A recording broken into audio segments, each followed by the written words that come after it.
On part sur trouble. On est comme un couple normal. Oula, ça m'a brusqué. J'ai failli.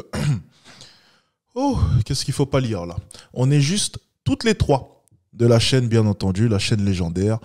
Bon, on ne la présente plus. Hein. Mais on est en trouble. On est comme les autres. On est comme un couple normal. On est juste toutes les trois. Pour ce qui est de la rencontre avec Julia, donc on s'est rencontrés en 2016, on s'est mis ensemble et ensuite il y a eu donc en septembre la rentrée et c'est à ce moment-là qu'elle est donc tombée dans la même classe que Luna. On est vite devenues des copines et pas d'ambiguïté parce que elle était en couple avec un garçon et que moi j'étais en couple aussi. On était toutes les trois vraiment copines. Et puis après est venu l'été d'il y a 2 ans où j'ai quitté mon copain. Si on s'appelle la Coco Team, c'est dû au Covid du coup. C'est quoi, on a attrapé le Covid toutes les trois et après on s'est confinés du coup pendant 2 semaines en 2020 et ce qui...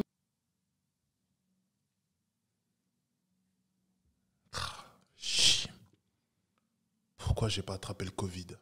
Merde. Je savais que c'était la solution, mais merde. Qui a fait qu'on s'est encore plus rapprochés. Il y avait souvent des soirées, des moments où on était là, pour rire, on s'embrassait, on était proches, on se faisait des soirées films à être dans les bras des unes des autres, à se faire des papouilles et tout. Au final, au début, on prenait l'excuse de l'alcool, quoi, le cliché, on est avec ses potes et on s'embrasse sur la bouche comme ça pour rigoler. Sauf qu'au bout d'un moment, on s'est rendu compte que même sans alcool, on en avait quand même envie et que ça continuait et que ça allait toujours un peu plus loin. Ça a mis du temps, on a été en bijouterie longtemps. Mais après, au bout de janvier, on a décidé d'en parler. Ça a été très dur de briser la glace. On a mis les choses au clair et puis on s'est avoué tous les trois qu'on ressentait plus que de l'attirance et que c'était vraiment des sentiments qu'il y avait entre nous.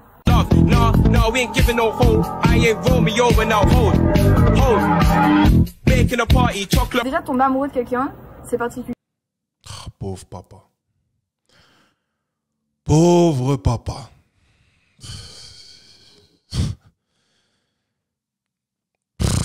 Franchement, c'est incroyable. Hein. Alors bon, j'ai rien contre le fait qu'elle veuille être en trouble. Hein. C'est pas sur ce point-là que je vais réagir. C'est leur souhait, c'est la nouvelle génération. Écoutez, c'est la nouvelle génération. Ne cherchons pas à comprendre quoi que ce soit. Mais qu'elle puisse déjà y mettre son père. Enfin, mettre son père dans l'histoire alors qu'il n'a rien demandé. Et qu'elle puisse s'afficher aussi facilement sur les réseaux.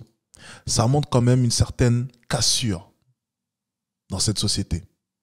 Ça montre quand même vraiment, c'est un signal, moi je pense, que les jeunes soient autant à l'aise à l'idée aller devant une caméra, excusez-moi, et de dire de telles choses. Je trouve quand même que ça montre et ça démontre une certaine cassure dans cette société. Je pense sincèrement qu'on est en train de transiter vers quelque chose de très, très, très, très grave. Je pense que les jeunes vont se perdre de plus en plus. Je pense que les jeunes vont très très mal tourner. Sincèrement.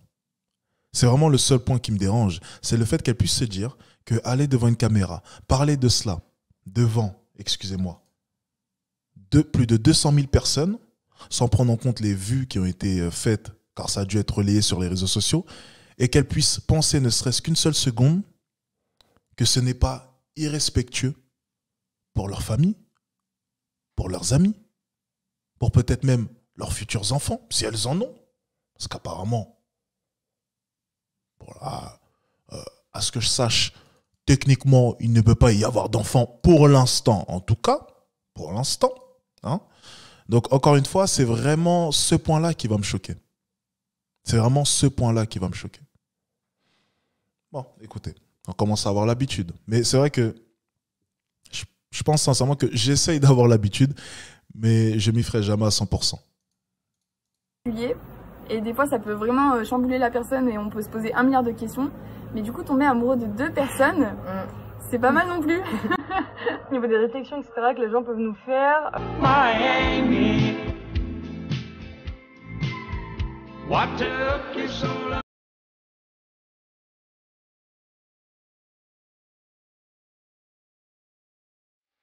Ils prennent pas trop au sérieux le fait qu'on soit ensemble et ils pensent qu'on est juste open. Ouais, c'est ça en fait. Ils pensent pas que c'est exclusif. Après, c'est vrai qu'il y en a qui nous disent que Dieu vous guide, c'est dégueulasse, non mais dans quel monde on vit, quelle génération de tarés, enfin... Il y a 10 minutes, on a eu, même les animaux font pas ça.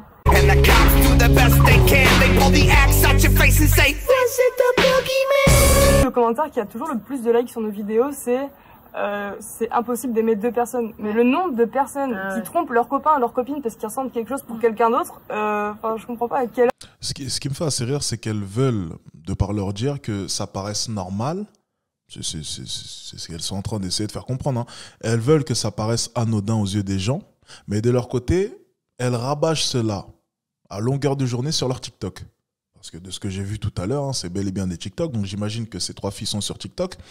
Et si elles se sont mises sur TikTok et si elles ont autant mis cela en avant, c'est qu'elles savent au fond d'elles que ce n'est pas quelque chose de normal, hein, soyons tout à fait honnêtes. Et comment peuvent-elles se présenter là, devant cette caméra, et agir comme si c'était étonnant que les personnes ne comprennent pas leur choix? À ce que je sache, les troubles ne sont pas un sujet d'actualité. Hein. À ce que je sache, la plupart des gens se foutent de ce sujet. Mais pourtant, c'est elles, de leur plein gré, qui sont venues amener ce sujet sur la toile. Je trouve ça quand même assez incroyable. Et de par, excusez-moi, les environnements qu'elles fréquentent, de par leur tenue même, je dirais, j'imagine qu'elles vivent, pas à Paris en tout cas, pas dans une si grande ville que ça. Donc j'imagine que ça doit parler dans leur petit village ou bien dans leur petite région, mais je ne pense pas non plus que ce soit un sujet d'actualité et que ça ait fait la une du journal régional. Par contre, de leur plein gré, elles décident d'exposer cela au monde entier, à la France entière, allez, n'abusons pas. Et elles viennent se plaindre des conséquences. Moi, je pense simplement que ces 3 filles qui avaient besoin de reconnaissance et qui avaient besoin de faire parler. Voilà. Parce que quand tu ne veux pas faire parler, quand tu veux simplement faire ta vie de ton côté, tu restes dans ton coin. Et personne t'aurait rien dit. On ne peut pas deviner que 3 filles sont en trouble. Sauf si ça sort de votre bouche. On aurait simplement dit, ce sont 3 copines. Il n'y a aucune façon qu'une personne puisse deviner que vous étiez en trouble. Sauf si c'est sorti de votre bouche. Alors la vraie question qu'il faut se poser maintenant, c'est est-ce que ces 3 filles-là ne recherchaient pas, en quelque sorte, de l'attention? Je pose ça là. Alors, c'est pas possible de... C'est trop facile. Ouais, mais regardez comment est-ce qu'ils nous critiquent. Regardez comment est-ce que... Oui, mais tu t'exposes sur les réseaux. Tu t'exposes toute seule. Si tu ne veux pas être critiqué, ne t'expose pas. Mais si tu affiches un sourire comme ça en prétendant que les critiques sont étonnantes, c'est peut-être qu'au fond de toi, tu aimes ces critiques et tu aimes l'attention. Tu as besoin de buzz et le seul moyen de faire le buzz de ton côté, c'est tout simplement de coucher avec 2 filles. Et ouais, on peut pas tous faire le buzz en parlant, comme moi. 2 personnes. Puis il y a aussi beaucoup de personnes qui disent que c'est toxique d'être en relation à 3, alors qu'il y a plein de couples où ils sont à 2. Et c'est hyper toxique. Et c'est aussi méga toxique. La question dont on a marre, c'est quand ils nous demandent pas d'envoyer une photo, mais de s'en... On en a marre avec un sourire jusque-là. C'est pas mal ça quand même. Oh, mais la fois où on en a marre, ah les filles, hein, vous vous rappelez hein. Ouais, c'est vrai que t'as l'air d'en avoir marre, toi. Hein. S'embrasser à 3 et de montrer comment on s'embrasse à 3. Ah oui, il y en a plein qui nous demandent comment on fait pour s'embrasser à 3, mais en même temps. Elles ont l'air fascinées. Hein. Ah oui, mais oui. C'était la meilleure, celle-là. Ça n'a pas l'air de les déranger, hein. Excusez-moi. Là, tu vois, il n'y a même pas besoin d'être Fabien Olicard, tu vois, pour savoir que ça... On va appeler Fabien, tiens. On va appeler mon gars Fabien, là, excellent. En plus, son dernier livre, j'ai adoré. D'ailleurs, allez le prendre chez la FNAC, il est disponible. Je vais appeler mon gars Fabien, mais je pense qu'il n'y a même pas besoin de lui. Hein. Mais j'ai son numéro, les gars. Je vais appeler mon gars Fabien et on va lui demander qu'est-ce que veut dire, qui nous décrive vraiment les faciès de ces jeunes filles-là. Vraiment, on a besoin de savoir qu'est-ce que ça traduit. Expert en non-verbal, hein, Fabien Olicard, tout le monde le sait. Je pense qu'il n'y a même pas besoin d'être Fabien Olicard, mais il faut faire appel à un expert, sinon on va nous accuser de calomnie ou je ne sais quelle autre appellation. Donc, appelons Fabien et on va essayer de savoir si ça, c'est la tête réellement de filles qui ont l'air blasées par toute l'attention qu'on leur donne et toutes les critiques qu'on leur donne. Voilà. Je vais appeler Fabien juste après ce live. Comme ça, j'aurai confirmation et on fera un saut dans le temps pour que je puisse vous donner ces impressions. Voilà. Mais on s'embrasse pas à 3 en même temps. On dit, il y a toujours un duo dans un trio. Du coup, c'est qui le duo?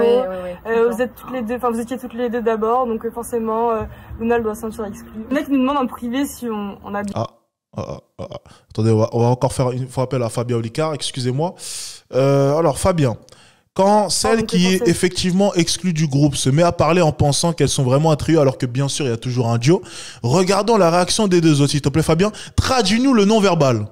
Luna doit se sentir exclue. Le mec nous demande en privé. Regardez ça quand même. Elle détourne le regard au milieu. Je pense que je suis mentaliste, les gars. Luna doit se sentir exclue. Le mec nous demande... Ah merde, putain, on n'a pas vu. Bon, c'est pas grave. En privé sur... On fera appel à Fabien tout à l'heure. On a des comptes OnlyFans et tout. Ah ouais. Il nous demande aussi s'il peut avoir des photos ou des vidéos un peu plus privées de nous trois. Je pense que s'il y avait un couple, voilà, avec un homme et deux femmes, genre, je pense que les mecs ils lui diraient GG, t'as géré ça. Et que nous, en fait, on serait voir trois filles, c'est plus un fantasme. C'est le cliché aussi que le porno va donner des trois femmes ensemble. On comprend totalement que pour certaines personnes, ça puisse paraître un peu bizarre. En fait, il y a une chose que je vais pas comprendre, c'est que par moment, je vais écouter ce qu'elle vient de dire. Mais les femmes reprochent de nos jours aux hommes de les traiter comme des objets, de ne pas avoir de considération vis-à-vis d'elles, de ne pas vénérer, parce que moi je vais traduire ce qu'elles disent, de ne pas vénérer la femme. Mais lorsqu'un homme va vénérer la femme dans le sens où il va estimer qu'une femme de son côté doit se préserver, ou bien ne doit pas faire de plan à trois, soyons tout à fait honnêtes, on va en venir à traiter, on va appeler ça, excusez-moi, un macho, un misogyne, et j'en passe. Donc un homme qui estimerait par exemple qu'une femme qui de son côté se met en trouble, c'est grave, et qu'un homme de son côté, c'est un peu plus recevable, on va traiter ce même homme de misogynie, on va le traiter de macho et tout un tas d'appellations. Mais en fait, c'est assez étonnant de voir qu'en fait, ce comportement-là que peut avoir un homme à se dire qu'une femme de son côté doit un peu plus se préserver, c'est justement parce qu'il voit la femme comme quelque chose de spécial. C'est d'ailleurs ce que vous voulez, n'est-ce pas, mesdames? Vous voulez que on vous voit, vous, comme des êtres, excusez-moi de l'appellation, des êtres vraiment mais spécial. Et c'est le cas lorsqu'un homme va estimer cela. Mais le problème, c'est que lorsqu'un homme va agir en tant que tel et dire ce genre de choses, on va le qualifier de macho. Je trouve ça quand même incroyable parce que c'est un peu contradictoire, justement. Il vous faudrait quoi, en fait? Un homme qui vous dit simplement, allez vous faire sauter par n'importe qui, de toute manière, on s'en fout, tout le monde vous saute. C'est ce que vous voulez? Vous ne voulez pas d'un homme qui, à contrario, se dit que je te veux que pour moi parce que je trouve que ton corps est inestimable et j'estime donc que je ne veux pas qu'il y ait, je ne sais pas, mais deux femmes qui puissent en profiter ou deux hommes qui puissent en profiter ou peu importe. Justement, je trouve ça bien, moi, de mon côté. Mais on est en train d'inverser les choses et de faire croire que c'est mal. Est-ce que vous vous rendez compte qu'on est en train de nous faire croire en 2022 qu'il est mal de penser qu'une femme ne devrait pas fréquenter autant d'hommes que cela? Est-ce que, sincèrement, on est en train d'essayer de nous faire croire cela? Et leur seule réponse, c'est... Écoutez bien quand même le niveau de réponse. Leur seule réponse, c'est « Oui, mais les hommes de leur côté, ils ont droit. » Ok, argument très intéressant. Donc en fait, c'est quoi le souci? C'est moi, j'ai entendu que le voisin, tout à l'heure, a tué quelqu'un. Ben, dans ce cas-là, moi aussi, j'ai droit. Alors en fait, au final, on s'en fout que l'action soit mauvaise et on doit simplement la reproduire et estimer que s'ils ont le droit, on a le droit de le faire. S'ils ont pu le faire, on peut le faire, même si c'est quelque chose de mauvais. Donc parce que les hommes forniqueraient, de votre côté, vous estimez que vous devez aussi forniquer parce qu'ils l'ont fait? Ça n'a aucun sens. Ce n'est pas parce que les hommes, de leur côté, c'est beaucoup mieux perçu que vous devez rentrer dans une psychologie totalement débile et vous dire que parce que les hommes l'ont fait et les hommes ont le droit de le faire et la société le reçoit beaucoup mieux, on devrait aussi le faire pour prouver qu'on a aussi le droit. Mais c'est ridicule. Est-ce que vous vous rendez compte le niveau de débilité que vous avez? Oui, les hommes, de leur côté, c'est mieux perçu. Mais est-ce que c'est une bonne chose pour autant? Est-ce que c'est une bonne chose pour autant? C'est pas parce que c'est bien perçu que c'est forcément une bonne chose. C'est pas parce que le monde entier dira à cet homme-là, t'es un champion, que c'est forcément une bonne chose. Il faut quand même faire la part des choses. Donc en fait, vous êtes aussi contrôlable que cela. Vous vous fiez autant à l'avis de tout le monde. Vous n'êtes pas capable de penser par vous-même. Donc parce qu'une grande majorité de personnes dira à cet homme-là, GG ou je sais plus ce qu'elle a dit, bravo. Vous pensez que c'est une bonne chose du coup? Vous n'avez pas enfin, vous n'agissez pas par vous-même? Vous ne pouvez pas vous dire quand bien même tout le monde dirait que c'est bien. De mon côté, je vais estimer que ce n'est pas bien. Ce n'est pas possible cela. Je trouve ça incroyable. Érudite, cher frère, aux échecs, comme dans le sport, il y a un écart magistral de niveau entre hommes et femmes. Alors pourquoi la femme finit toujours par contre... Oui, bon, je vois à peu près où tu vas en venir. Mais oui, à comparer, peu importe, oui. T'as totalement raison. À contrôler dans le couple, si on est plus smart. J'ai pas compris, il y a un écart magistral dans ton niveau des hommes. Alors pourquoi la femme finit toujours par contrôler dans le couple si on est plus smart? Alors, attention, qui a dit qu'on était plus smart?